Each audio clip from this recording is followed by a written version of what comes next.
Hello and welcome to a new video. This is for Zeta Math UC. We're on lesson 29, which is the second to last lesson in the workbook. So that's pretty exciting, gotta say. It's always nice to come to the end of something and feel like you've completed the whole thing. So if you've been following along for a while or just for a little bit, welcome, and we're almost there. This lesson talks about angles. So this is one of those lessons like we've had the last couple of them where we're introducing vocabulary. Some of this vocabulary you might already be familiar with, some of it you won't be familiar with, and so it's just an attempt to make sure that we all have some of the same ideas going forward. This is knowledge that we'll build off of, and yeah, it's a lot of vocabulary basically, and a little bit of how do we write these things out. So let's start by just talking about what is an angle. So an angle is what we call kind of the space between two lines or two rays. So in its kind of simplest form, we might have two rays like this, and the angle is this place in between. And we'll often put a little curved line here. This would be an angle, kind of in its simplest idea. So what's the reason we care about angles? Well, whenever we are constructing something or measuring something to build it, or just to see what it's like, or if we're trying to figure out the path that something's going to take, all of those involve kind of knowing the tilt at which we want to have things. So that involves knowing about angles. And we'll do a lot with angles in geometry a few years down the road. But for now, we're just kind of trying to build some base knowledge here. So I want to talk about how we name angles and the notation we use with angles.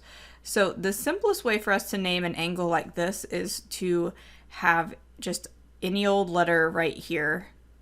We usually use capital letters for points, but to label this point, this point is actually called the vertex. So vertex is one of our words down below, but this is called a vertex. And vertex is kind of a word that in math ends up meaning kind of points us at the most important point. So it often is where two lines meet and make kind of a corner. You may have heard the word vertices, which is the plural of vertex, when talking about three-dimensional shapes. So talking about how many vertices there are. If you have a cube, you'd count the corners of a cube, and there would be 8 of them.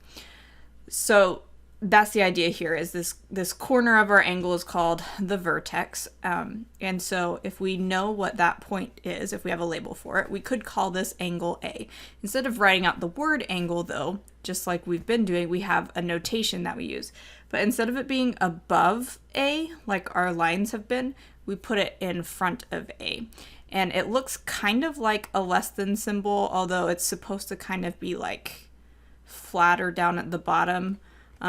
It doesn't matter. If you make it look like a less than symbol, then that's okay, but it's kind of flat on bottom.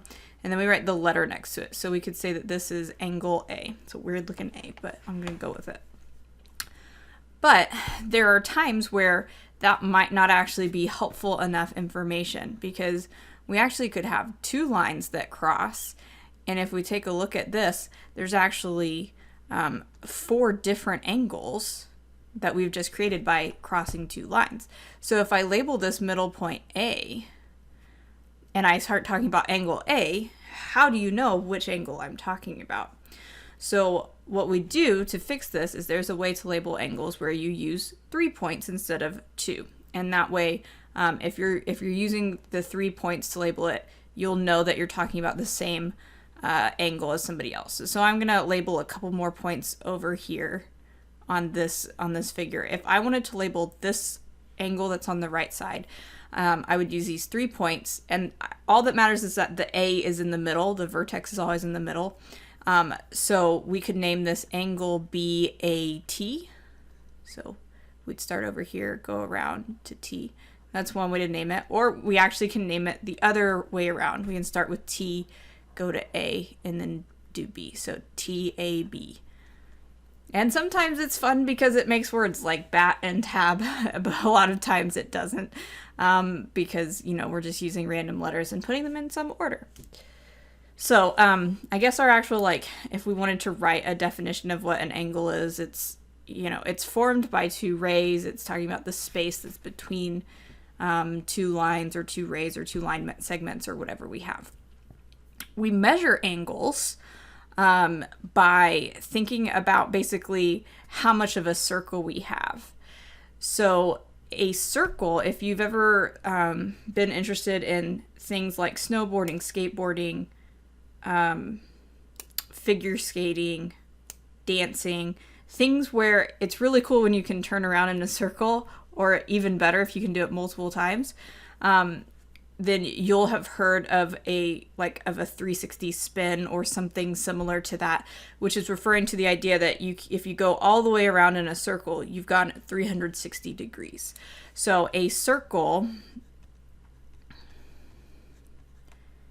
is 360 degrees, which means that if we're talking about an angle that's not a whole circle, which normally we're not talking about a whole circle, if we're talking about just part of something that we have an angle, then we can measure and say how much of 360 is that. We have tools that help us with that called protractors, which would be fun to get one out and kind of look at that. Another thing to say about degrees is that degrees is the unit of measure that we use for angles. So kind of like how we have inches or feet or centimeters, it's a unit of measure for angles. And you may be thinking, well, hang on a second, I've heard of degrees somewhere else as a different unit of measure. And you're right. We use degrees when we talk about temperature, either degrees Fahrenheit or degrees Celsius or degrees Kelvin, depending on what you're doing. So this circle that I have next to the 360 that's kind of up and to the right, almost like an exponent, that symbol means degrees. And you've probably seen that when you've seen temperatures listed as well.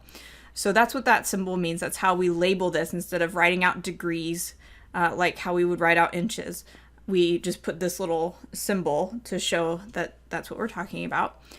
There are other units of measure that we can use for degrees that you'll learn about later on. But for now, we're just going to use degrees and not really worry about it too much. I'm trying to think if there was something else. Oh, I haven't researched if there's a connection between like why we use the word degrees for temperature and the word degrees for angles. Something I should probably do. But what I do know is that while we're not 100% sure why we have 360 degrees in a circle because of how long ago that was kind of adopted.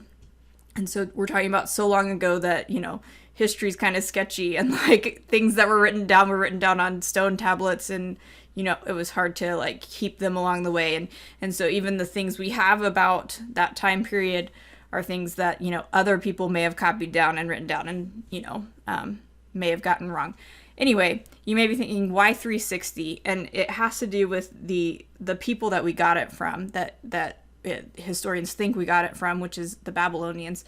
They really liked the number 60, and that was because of how divisible 60 is by numbers. You can divide 60 by 1, 2, 3, 4, 5, and 6. And that's not the first number that divides by all of those, because 24 does. But it also has a lot of other ones like 10, 12, 15, 20 that divide into it. Sorry, got distracted there.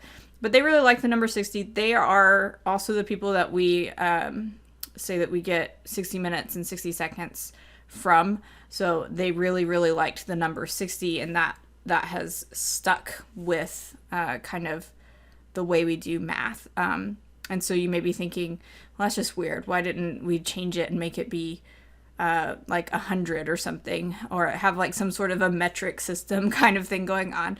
And the answer is that has been tried, to change it to something that makes more sense from a metric sort of perspective, and it just doesn't seem to have caught on very well.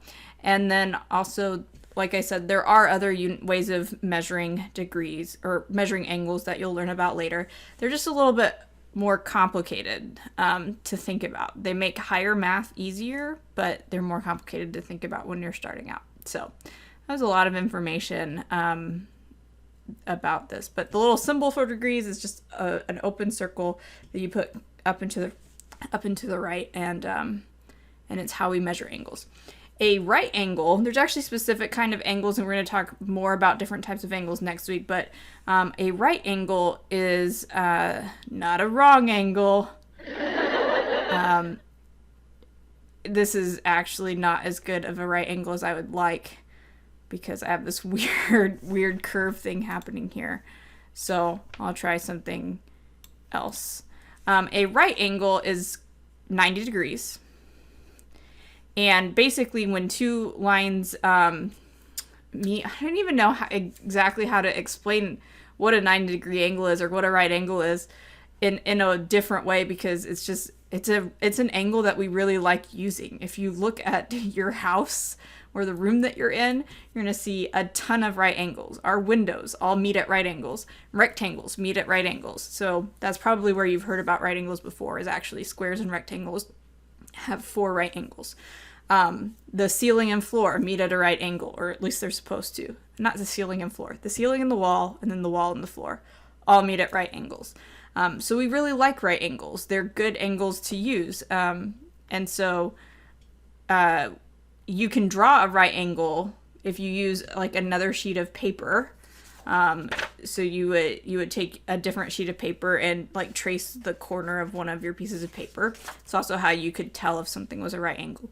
You could line it up and see if it looks like a right angle. And then what else?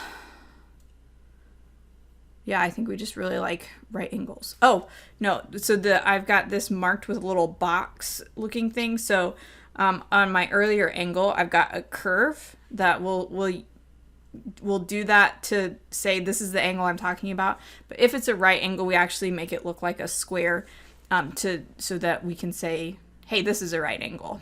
And technically, if that square is not there, then you don't know for sure that it's a right angle unless you measure it. So vertex, like I talked about before, the vertex of an angle is the point where the lines meet.